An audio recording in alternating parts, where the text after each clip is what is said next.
Hello, everyone, and welcome to this episode of the 107 podcast with myself, Jacob, and my co-host, Ash. Today, we're joined by Bella James, who you probably see one or two of her videos knocking around on Instagram or TikTok, where she's been arm wrestling Formula One drivers. She's been going to Goodwood Revival, is that right, as well? Recently? Festival of Speed as well, Festival of Speed, that's the other one, and generally just having a good time while creating motorsports content. So we actually had a slightly unexpected interaction based off of one of those reels, talking about women in Formula One. So we wanted to pick up that conversation, and so we've invited her today to talk about it, essentially. So yeah, that's why Bella's here. So thank you very much for joining us. Really appreciate it.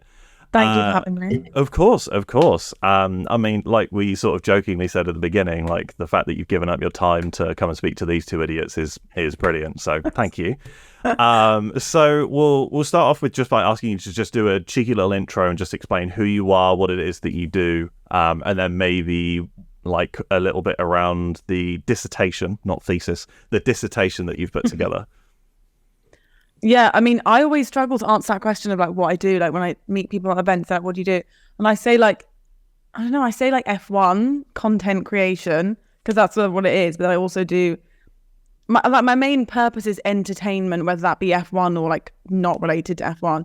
So, and I also say like I occasionally arm wrestle drivers or whoever. So it's like I can't explain what I do, but like it's entertainment. That's the like the goal. And F1 is a massive passion of mine, and that's also, like you said, the dissertation. I wrote my dissertation on, what was the title again? It's been a while since I've done this. It was how the barrier of sponsorship is preventing women from entering the sport of Formula One. So that's that. Yeah. I mean, you mentioned you've been like into Formula. When did that love for Formula One start? Was it your dad that got you into it? Well, so yeah, my dad was a rally car driver. He's like 69 now, so this is like a while ago. It was like when he retired when I was like 10 or something, but I remember being in a passenger seat with him, and he'd like take me around like the test runs or whatever they do, and so he always loved cars and rallying and also Formula One, so I'd always go like to the TV and he'd be like watching Formula One, but he's a Lewis Hamilton fan, but he'd always be like, oh, Lewis Hamilton's winning, and so I was like, well, I'm not going to watch because Lewis Hamilton's winning. Like, I just know the outcome. And then so it was like the basic bitch answer of like Drive to Survive. So yeah, that's basically it. Drive to Survive. Like after I watched that in COVID, that like solidified my like obsession. It was like, there's no going back now. So that's really what it is. I don't know. I like cars though, but then I don't really, I guess that came from my dad, but then like, he doesn't even really care that much about cars now, so I don't know where. So I like cars, I like motorsports, I like speed, like that kind of thing. I like. So yeah, that's also why, I guess. Yeah, no, awesome. Was there anything specific about the show that made you change your mind about Lewis Hamilton winning all the time? Formula One interesting? Was it just him not winning all the time? He wasn't in the show for the first season. Yeah, I was going to say when I came in, he wasn't winning, but he was still winning. Oh God, my memory's so bad. I think I couldn't genuinely be a presenter because my memory's really bad. But he was still winning when I came in, yeah. But it was like the personalities, that was what made me really care. Like I think with any sport, it's like you have to enjoy the sport. Obviously, I love motorsports and watching cars go around the track and everything surrounding that. But it's like when you know who's in the cockpit, like that's when you really care. So I think that was what Drive to Survive gave us, is like the insight into these people's lives and their personalities. And what's so good about Formula One as opposed to like, I don't want to say like NASCAR, but is that they're so diverse. Like the type of people that are driving are so diverse that it's like everyone's different. And I think that's really appealing. Yeah. Yeah, no, I think you're right. They like, off the top of my head, looking at all of the different drivers, like even ones that are similar-ish still have a hell of a lot of difference between them. Like even if it's just like different passports, different like places that they're from and stuff like that, there is a hell of a lot of diversity. But there's still a long way to go, isn't that right? Yeah. Not in terms of gender and not in terms of race, yes, really, and not in terms of money. But other than that, yeah, that's what I'm saying basically. But yeah, there's still such a long way to go in terms of those things I just said. So that would be love to see. I don't think that it will be too long. I'd give it like 5 years, hopefully, before we see a female in F1. So yeah, hopefully. Off the top of your head, is there somebody right now who you feel could be that first person to break into F1? I think Abby Pulling is a name that springs to mind for me. Yeah. I honestly don't follow them too closely, like their actual performance. So I wouldn't be able to like tell you, but Abby Pulling is one that stands out completely because I actually do see that she's winning this, she's winning that, and I'm like, oh my god, we need to get this woman a seat. But that's the thing. It's like that's what I wrote this station about. It's not as simple as just getting them in, and it's So it's difficult, and there also are a smaller pool. It's like a massive pool of people, but then only so many of them have one, an interest in motorsports, two, the money for it, and then it's like socialization doesn't really give that opportunity to women because it's like, well, you're supposed to be playing with Barbies, not with cars. So so there's like fewer female drivers anyway. Yeah, that was actually one of my sort of questions around this was like, I know that obviously you've said that like sponsorship and the commercialization and stuff like that is obviously one of the big barriers, but there are still a lot more barriers, which is insane. Because like it's, for example, if you were to take any kids aged 8, for example, that's around about maybe even late actually for karting. Mm-hmm. If you ask 100 boys whether or not they want to go karting, just go karting, maybe 90 of them might say yes, but out of 100 girls, maybe 5 or 6 might say yes. Again, that's a number off the top of my head / outline, so I might be wrong. Mm-hmm. But I think that's already a difficult battle to take on, to actually get a woman all the way from those grassroots all the way through to F1. It's a really, really difficult task. So I'm glad you brought up the fact that there are other barriers, not only this one, which makes things such as F1 Academy and W Series, and I won't mention that because that'll come up in another question that I have. Okay. But with these series, are these the steps in the right direction? Do you feel as though there's something else that could be done, or maybe something better? I mean, well, I know I'm by no means also like an expert on any of this as well. Like I just wrote my dissertation and thankfully I got a first in it and I'm really proud of it. But I also... Oh, nice. Wow. Congrats. Thanks. But yeah, no, I don't even know what... I think the main thing, which is already happening, is like increasing awareness, because then you get girls, like instead of when girls are young, they're like, go to the Barbie aisle or go to the cars aisle. It's like giving them that option from a young age, which is already starting now because of like Drive to Survive. So it's already getting that awareness out, and then like starting things like this. I think that's the key.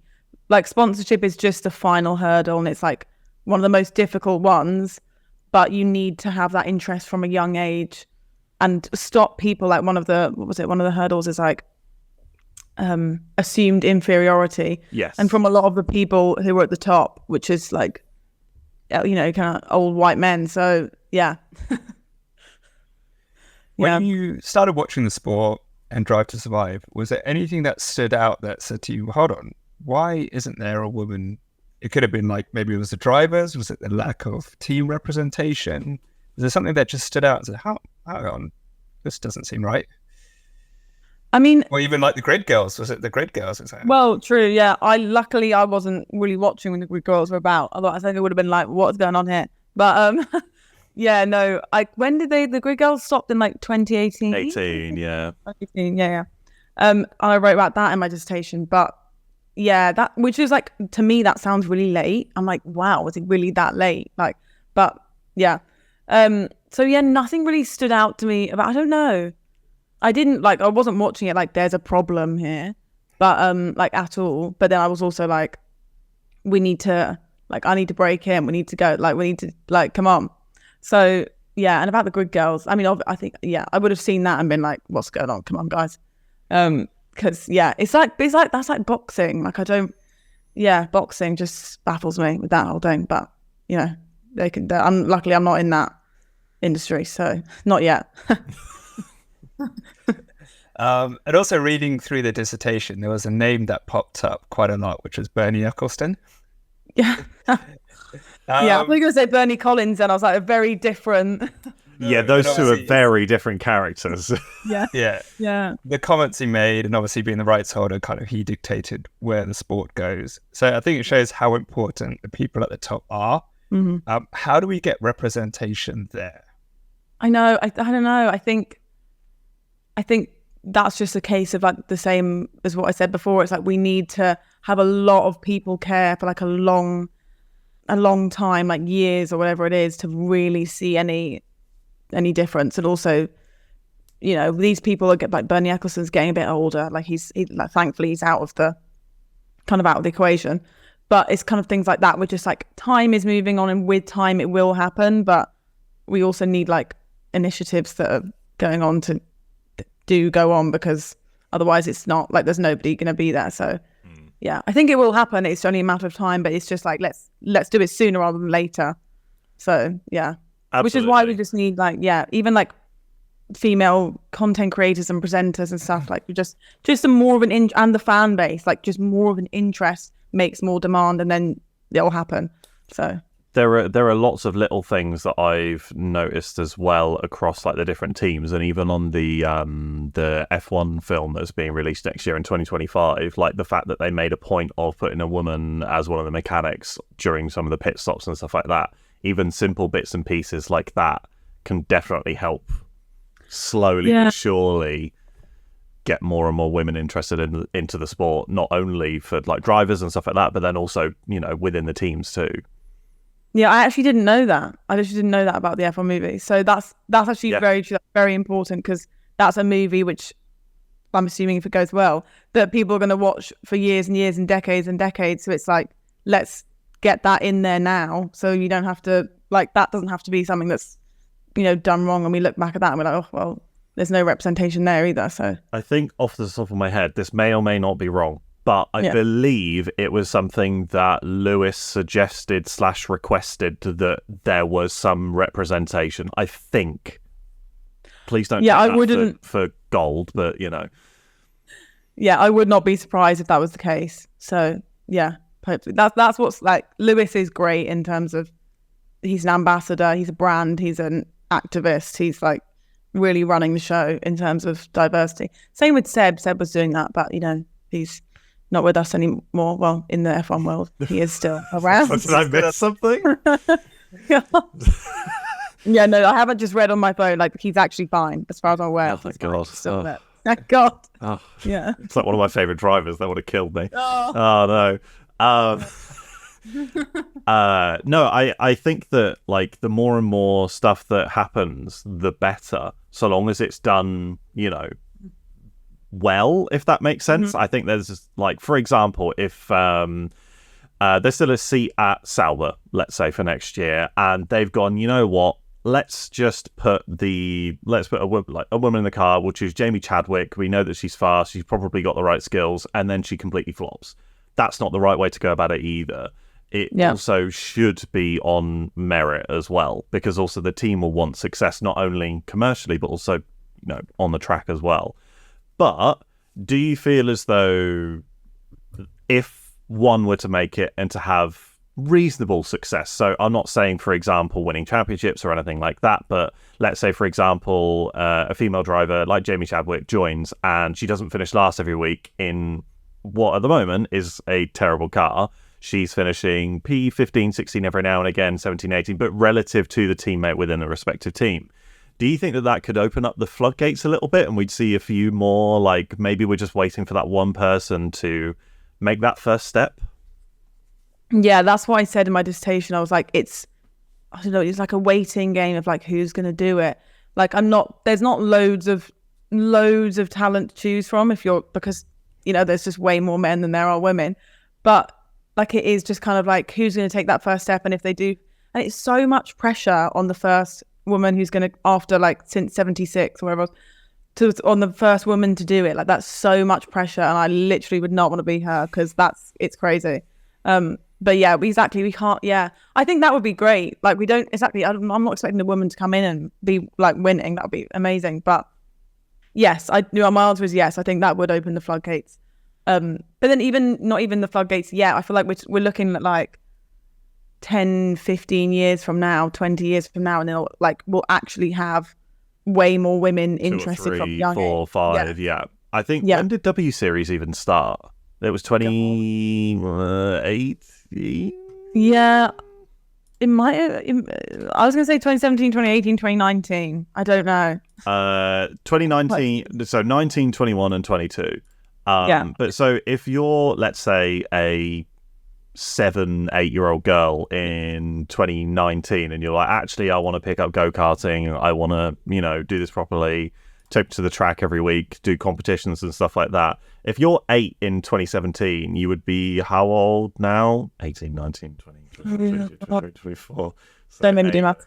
8, and then you'd be 15. So you wouldn't actually be anywhere near. So you'd be maybe at a ridiculous, you are absolutely smashing it, looking at F4 seats right now. Yeah. If you are absolutely smashing it. So Exactly. Yeah. we are still at least 5 years away, probably, from seeing 1 or 2. So you are absolutely right. It's gonna take a little bit more time, but not a case of it can't come soon enough, but a case of like when the time comes, it should be really, really good to see. Yeah, exactly. It is like what Charles said, that we don't want a woman in there just because she's a woman, or any, like, that's like with anything. It's like diversity within like jobs. It's like you're not hiring them because of their gender or their skin color. It's just like, just don't look at their gender or their skin color. Just look at what they're, what they're bringing. So yeah, the best person for the job type thing. Exactly. Within reason, obviously, but They just need the chance, right? Yeah. That's it. Just need the chance to prove it. If you had a magic wand, what would you do? Imagine like budget and commercial, everything is just available to you. You've got a magic wand. How do you get to your goal in 5 years? Oh, do you mean me personally now? Yeah. Like, so it's like, what grassroots schemes would you put in? What would you change to Formula One? Oh, That's I don't a know. difficult question. What would I change about Formula One if I had a magic wand? Is that what you're saying? Yeah, just so you, like you said, so you can get this representation, you can get people having the chances and all that. Because like I said, a lot of it is like behind money and sponsorship. So imagine, actually, you know what? I would have X and I would have Y. Yeah, okay. I'd put, well, Susie Wolf is doing F1 Academy. That's great. I'd put more women at the top. I think that's what I'd do. Yeah, more women who have, again, great experience and knowledge and should be there. But I'd put more of them at the top, like Susie Wolf, absolute icon. So yeah, I'd say that, because then we get like top down. Instead of having to work our way up, I just start there, and then we can, or like every role, like more female mechanics, more female engineers, strategists, everything.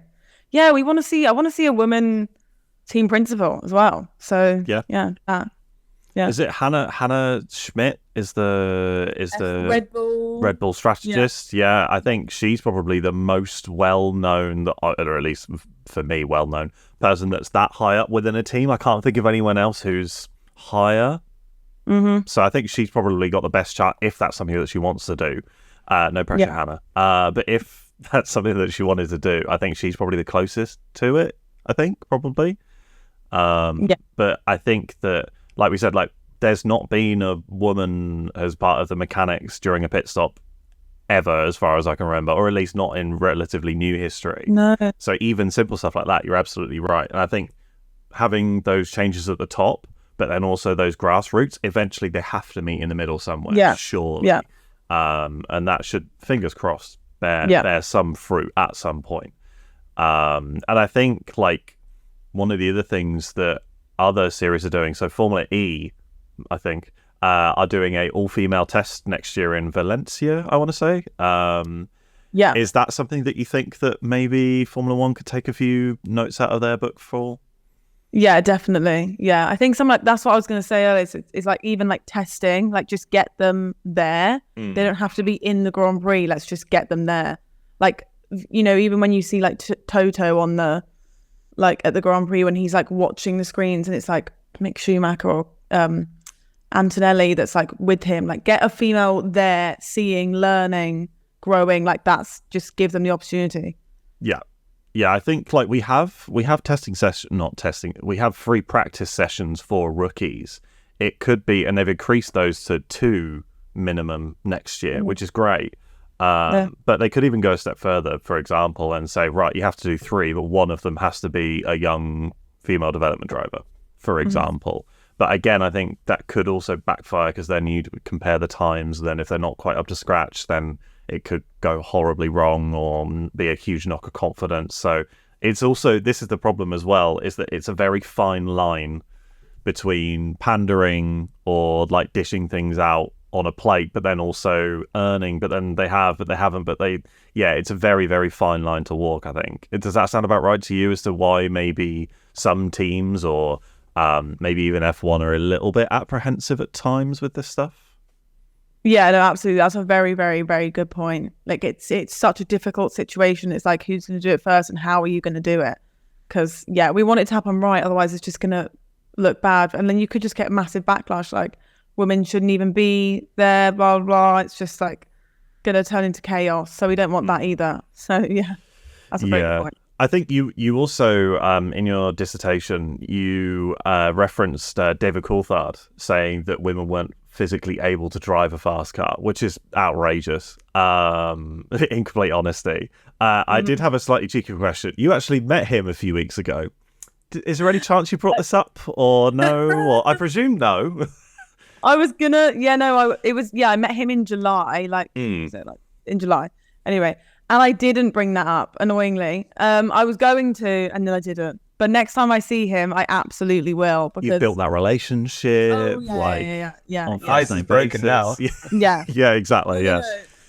I would square up to him and say, look, come on. You look what you said. I know. And I'm trying to think. I feel like from what I've learned about him now, would he still agree with that statement? I can't talk on his behalf, but I feel like, I don't know.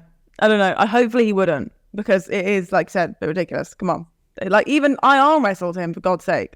And I mean, I didn't win, but still, you know what I mean? So yeah. Next time I see him, I will say that. Thank you. I'll be very interested to hear the response. You'll have to let us know. You're right. I can't remember when that quote was from. I don't think it was mentioned in the dissertation, or it might not have been, but more than likely it was a bit of time ago. Probably while he was still driving. When did he retire? I don't know. 2006. I don't know. I have a feeling it was after that. I don't know. I'm researching. Do bear with me. Yeah, I have a feeling he said that after he retired. I don't know. He might have said it like presenting. I don't know. I don't know when he started presenting. He said there's no reason why they couldn't compete in F1 in 2023. So maybe he has changed his tune. This is going to be a bit difficult to find on the fly, but there's multiple references. 2017 claims the mothering gene. So maybe 2017. So actually, he's probably changed his tune semi-recently, which is good to see. But he probably wouldn't say the same now, presumably / hopefully not. I don't think he would say the same now. Hopefully he also believes what he's saying now. But I mean, I think as well, like, well, I guess when he said that, he's not really seeing much from, like, the women weren't getting into, like, stuff like W Series, and so it wasn't even a thing. But and he's just running his mouth, honestly. Hopefully he has changed his tune. Also, hopefully, we'll continue to hear more support from him. I'll talk to him. Yeah, he's not running his mouth like Helmut Marko seems to do every minute of every day. Like, I jokingly said that we should try and get an interview with him because he just talks to anyone at this point, like even us two idiots. Ash, do you have any further questions? That's so true. I just wanted to get your thoughts on Danica Patrick. Okay. Oh no. No, because I think that's where people they won't look at, they will go beyond the character, if that makes sense. If that was a male person saying it, they would criticize their comments. And then she was criticized for her comments, right? But because she's a woman, it goes, oh, and she's a woman, and she can't do this, and she can't do that. How do you get that balance of, like you said, we need the right people in there, but also, like, you can be open to criticism in things. Oh. Kind of thing. Yeah, no, I don't think you should be not able to be criticized because you're a woman either. Like, I don't think it should just all be compliments. And also, she can get more shit for being a woman. I'm not really sure. My answer is I don't actually know, because I'm not educated enough on her and her career. I posted a TikTok about her like ages ago, and it was just a nice one. It was like, oh, this is before I knew that there was beef like on the internet about Danica Patrick. I was so unaware that was the internet has made some beef between Jensen and Danica. Yes, I have since seen that, and I posted a TikTok. It was like a nice thing. It was like, oh look, she's on Drive to Survive, and everyone in the comments was like, I don't even know what they said. They were just hating on her so much. Like, her driving was bad. Barbara went back in the day, like, she doesn't know what she's talking about. Her and Jensen, there's like the videos of just like her talking and then him standing there being like, what is she saying? So I don't know. I feel like I've never had a problem with her watching her. I've never watched her and been like, what is she talking about? But yeah, I don't know. Do you think she's getting more heat because she's a woman? Do you think if it was, let's just say it was DC or Eddie Jordan or another retired driver who'd said everything that she said, do you think the outrage would be as much? No, I don't. I think it's, I'd probably say that it's like women, like the women in the sport are either so loved, like you could say like Laura Winter or something like a presenter, it doesn't have to be a driver, either so loved or not. And I think Danica's one of those, it's like, it isn't. And there's no real in between. It's like, you can say, oh, maybe don't agree with what she said here, but like, she's still fine. She still did her thing. I think maybe we're going a bit too far to the other side. So I'm definitely not advocating for hate of anyone at all whatsoever. However, do go and look into some of the things that it's quite interesting. Okay. Are we talking presenting or driving or like out of the car driving? Just her in general. And I think I did like a tiny bit of research, but clearly not enough. Because I'm not like, I don't like research. I think that, okay, that's good to know. I think there's like a podcast and then some other bits and pieces she's mentioned. And there's a lot of backstory to why she may or may not get the level of hate that she does. What can you quote one thing? Sure, yeah.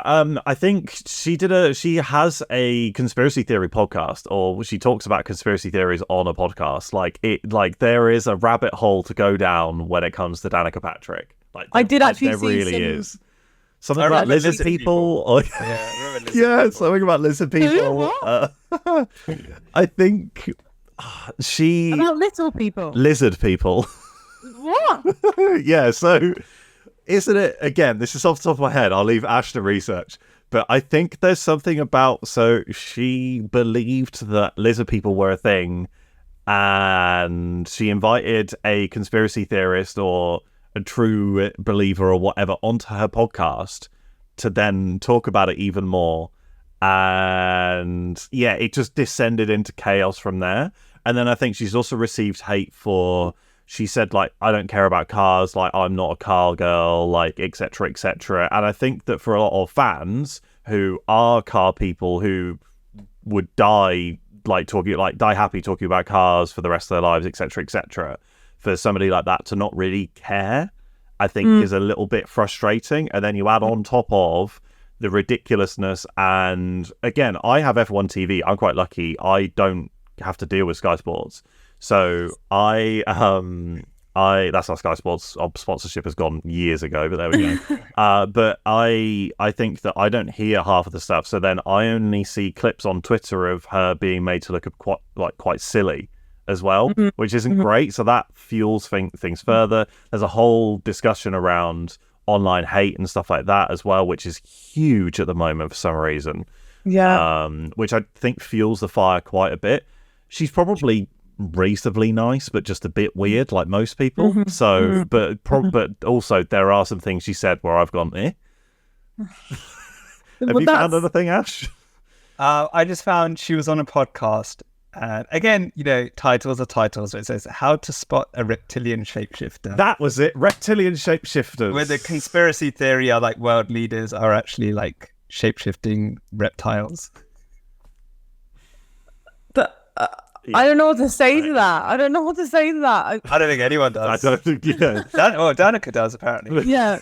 That wasn't what I was expecting you to say, though. I thought we were going to continue with the whole motorsports thing, but this is just like completely Remember, we are not professional at all, so this is how things usually go. No, I saw her Instagram the other day, which was like Trump. That's I'm not politics, but it was like her speaking at a Trump rally, and she was like, "This is the proudest moment of my entire life." And I was like, that's fine. About the car thing, I don't really get that. How can she not like cars and race cars? I don't get that. I think she was on Joe Rogan podcast when she was talking about it. She was like, I'm not really a car girl. Like, if she said to me, I'm probably misquoting it, but if somebody asked me, like, oh, how many horsepower is the car that you drive? She'd go, I don't know. No idea. What? 5? No, again, I would do a little bit of research into her because I think my not problem with her, because I don't care. She's a stranger. Couldn't care less. But my problem, in quotation marks, is the fact that for me, there are maybe 10, 15 other high-profile women in the sport who could do a better job and who are much better to represent women in motorsport, not only Formula One. I mean, she has nothing to do with Formula One at all. She was arguably brought in because she is a well-known woman in America in motorsport. And if there had been somebody else who maybe even was cheaper, probably would have been somebody else, but she was the pick. Again, she may be lovely. She may be a brilliant reptilian transformer. I don't know.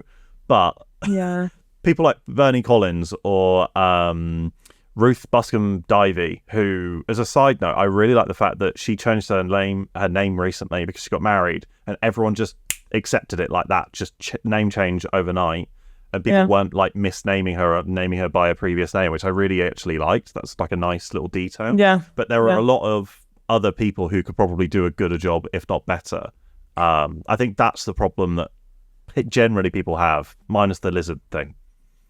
Yeah, no, I agree with that. It's unfortunate. Like, that's just what happens in our world, where you just like, maybe not the best qualified person gets the job, and there are better people who might be better at the job, but also are just better people to maybe represent that sport or whatever it is that you're doing. I mean, you could say that all day. Like, she's just, like you said, she just got that job for whatever reason. I know, some, I'm not naming names or anything, but like content creators or people who've been given opportunities, not necessarily because they were like the best, but just because like they were the easiest or the first person to do that or said thing. So that's just part and parcel with everything, isn't it? But yeah, I agree. Like, there's somebody who would maybe want to be there more, maybe make more of an effort, maybe could be as good, if not better. So yeah. Yeah, I think there's also, like, you talk about like some people getting opportunities over the others. It's also sometimes not what you know, who you know. Maybe your agent is the best in the world. Who knows? Yeah. I think personally, part of the reason, and I only discovered this maybe 3-4 months ago, part of the reason why Kevin Magnussen hasn't had as much of a successful career in Formula One as he might have done is because guess who negotiates all of his contracts, everything? Him. What? He does everything. I did not know that. He does everything himself. So he does all the contract negotiations. He does everything himself. How the hell does he have the time to be doing this? I don't know, but I think that's part of the reason why he hasn't had as much success, because he doesn't have somebody who is paid other than himself. Obviously, you're going to be very self-motivated. Yeah. But you don't have somebody fighting your corner so that you can then fight on track. So someone needs to tell the man that that's not the right option. Why is like one of his close friends or family being like, Kevin, you've got driving to do. You're not like a You've lawyer. got driving to do. What's going on? Yeah, no. That's one way Fair of putting play it, if he yeah. reads the contract. I'll give him No, that. this is what this is what I've been told. It might not be 100% the truth, but I think Gunther has come out and even said like he organised all of the deals himself. And I think that's why Gunther had a little bit of respect for him in terms of dealing with everything himself, because he just did everything himself. I'm all for like him casting an eye over it, but like how, like how is he doing this all himself? Add an extra 0 here, please. Like, oh my god, reading contracts is awful. I hate that. Yeah, I think acceptance conditions go. It's like just the tick box. Don't even bother opening them up. Yeah, exactly. Yeah, so I think that's also like it's not what you know, who you know. And if only I could have given that advice to Kevin 15 years ago. If only. You've got paddock passes now. Damn. Yeah, exactly. Yeah, that's how we could have got you paddock passes. I do apologise. But yeah, I didn't really have any other questions related to the dissertation. Did you, Ash? Because I know we sort of finalised or finished up on one of yours, but was there any more? No, what's it like being a female content creator in motorsport? Yeah, how things going? Because it seems amazing. Not gonna lie. Oh, good. Yeah, it's really good. I don't know. Like honestly, it's been. I don't know. I've been doing content YouTube for like four years. In April next year, it'll be 5 years. So I've been doing it for ages. But in terms of F1, I've only been doing it for like 2 years. And in a way, I think it's been easier than I thought in terms of like getting. It depends what I'm talking about. Like not with everything, but in terms of getting opportunities, it has been easier than I thought, which is weird. But then in terms of followers and like viewers and stuff like that, it hasn't. It's a weird situation, but it's genuinely been great. Like it's like hard work. Like it's not hard work, but like comparatively, you know. But like like I'm working all the time. Obviously, if you can, I always say like work with quotation marks if you're listening to this on audio, because it doesn't feel like work. But like when I went on and did work with David Coulthard, I came back and I was like, "Mum, like on holiday." And she's like, "Holiday?" I was like, "Oh yeah, no, it wasn't a holiday. Technically, it was work, but like it felt like it was a holiday." So yeah, so it's really good. But yeah, is that the work with DC? Was that like the highlight of everything you've done so far, or do you have something else where you're like, actually, you know what, being given a Bottas calendar by Bottas was the highlight? That came into my mind when you said that. It's literally right over there. So no, DC is definitely the highlight, but meeting Bottas and him signing my calendar is just great. Like he's such a legend. Honestly, such a legend. Like when I was like, I only had literally like 1 minute with him. And I was like, can you please sign a calendar, blah, blah, blah. He was so great. He was in great spirits. He just had like a serious interview. And I was like, is he going to be in the mood to sign my naked calendar of him? He was so in the mood. So, and then someone was trying to rush him off like, Bottas, we need to go. You need to be here now. And I was like, oh, can I just get a photo? And this lady was like, no, you can't. He stood there and was like, no, I'm taking this photo. It's with he literally, I'm not joking. He was like, it's my naked calendar. Like, we have to take this photo. I'm like, you're just such an icon. Wow. So that's great. Is there anyone else in particular that you'd like to meet? Everyone. Okay, yeah, there's a good, good look, list. Yeah, no, I everyone. Like, everyone that you can meet. Gunther Steiner's on my, like, imminent list. Like, imminently, I shall be meeting him imminently. Not confirmed, but imminently. Things are in the pipeline. Nice. Yeah. Gunther Steiner's, like, next up. But other than that, every single person. Can you do me a favour and ask him if Kevin did also all of his own contracts? Can you? Yeah, I actually will now. Perfect, thank you. I I'll follow up with you on that as well. Good. Outrageous. Just don't recommend Jacob to work with Kevin and say Jacob would read his contracts for him for like a small fee. Yeah, Jake, you can do it for him. No, I think you should. I struggle to read, let alone read contracts. So, I mean, I think we'll probably leave it at that. If it helps, prize money. I did meet Kevin, luckily, and he was absolutely lovely. So That's so good. it's yeah, it was very, very odd situation, but he was genuinely so nice. I feel like you have to be if you're doing your own stuff. Like if he's sorting his own contracts, I feel like you have to be like a lovely, down to earth guy, right? You'd assume so. I think that the thing that came through for me was that, like, when you look at all of these F1 drivers, you must think, like, maybe he's an outlier, but you must think, like, glitz, glamour, like, all that fun stuff. You think of, like, you know, Jenson Button being labelled as a party boy back in the early 2000s. But at the same time, like, Kevin Magnussen was just, like, he was just chilling. Just 15-minute break between media sessions or whatever. And he was just sat there, and his lock screen was a photo of his daughter. Like he was just chatting with his personal trainer. He's just a normal bloke, just a dad, just normal bloke. And I think that was what really hit for me, is that, like, they're just not mostly normal people. And that was something which changed my perspective in terms of when I do think about them getting in the car each time and stuff like that. Like, definitely changed my perspective into, like, you know, they are seen as, like, you know, like fighters going into battle, but at the same time, like, you know, they just want to make sure that their kids are okay, and, you know, like, they're not getting bullied at school and that sort of fun stuff. So yeah, like, if anyone listening to this does take that into consideration, I think that does change the sport, for me at least. May change the sport for anyone else. But yeah, he was really, really nice. If you get the chance, meet him. He's really nice. 100%. I mean, not that I'd say don't meet, for example, Charles Leclerc, but, you know, if you do get the chance to meet him, do. He's really, really nice. Oh, don't worry. He's on my hit list. 100%. Good. I'm glad. Good. Oh. And so you mentioned some stuff in the pipeline. Is there anything we should keep an eye out for that you can talk about, maybe? Oh, what can I talk about? I had nothing. Honestly, everything's so unplanned in my life. So, like, I don't know what's happening until, like, that morning, and it might not even happen then. So, but I don't know. There's a few do you have a normal 9 to 5 or no? No. Okay, no. cool. I didn't think so, but I just wasn't too sure. Just because I actually could not do what I do with the job. Like, that would not know. This is like a full-time job. I'm just not getting paid full-time for it. Do you know what I mean? That sounds about right. Yeah, I think with Ash and I have the same thing in terms of, like, this is not our full-time job, but both of us try our best to hold down full-time jobs, regardless of being made redundant. We try our absolute best. It's crazy. Yeah. Yeah. Well done for doing that. Well done for doing that, because I don't know how. Yeah, I did content with uni, but I was more concerned with the content than uni was my side hustle.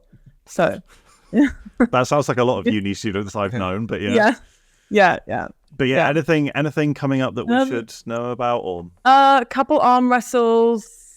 I have filmed that so casually. Well, yeah, a couple arm wrestles I've filmed, but I want to arm wrestle somebody, like, big soon. Skinny, but, like, big in terms of fame. Ocon? Yeah. Ocon, yeah. No, so I literally was, like, in bed the other night. I was like, Ocon.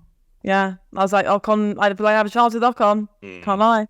So Really little Lando Norris. little Lando. Yuki. Oh, I don't know. Yuki's kind of stocky, though. He is a bit, yeah. Yeah. Yeah, but there's, like, the skinnier drivers, and then there's the not skinnier drivers. And Ocon's definitely one of the skinnier drivers. So have you seen the video of him trying to jack up a NASCAR? No, I haven't. Oh my god, I will find you it and I will send. Okay, it's so good. Send me that. He's, like, wiggling around on the top. He's trying to push it up, and his just body weight isn't enough. So he's literally like this, like trying to push it down. It's good. I think he would be a good candidate for winning an arm wrestle. Same. I really, really think so. I'm just like I feel like if I don't at least give him a really good fight, I'd actually hate myself. So no offense. That sounds yeah. This is like the 10-second penalty for Ocon. He's just catching straight. He's just catching straight, left, right, and centre. Yeah. Yeah. No, I need to get in with Haas next year and be like, we'll do Ollie Behrman round 2 and then round 1 with Ocon, and then sorted. So yeah. We need to make this happen. We'll see what we can do. Yeah. Yeah. But yeah, thank you so much for joining us. We will wrap things up there. We'll have to have you back on once you've spoken to DC again. Definitely. We'll keep in touch. But if you haven't already, please do go and check out Bella on Instagram, YouTube. Are you on TikTok, right, as well? Yeah. Yeah, I apologize. I don't follow you on TikTok. I don't use TikTok. That's so such a rude. boomer. Disgusting. I'll fix this. Don't you worry. But please go and check her out. And while you're there, come and check us out as well if you haven't already.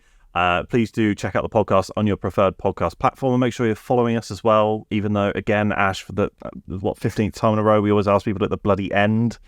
We need to edit that in. It's a good thing this isn't our full-time jobs because we'd be bad at it. Then we were shitting on Kevin for not reading content. Yeah, exactly. For doing all his own work. That's so true. Anyway, thank you very much for joining us. We really appreciate it. And we will have to catch up again soon. 100%. Thank you so much for having me. Awesome. Thank you. Cheers, everyone.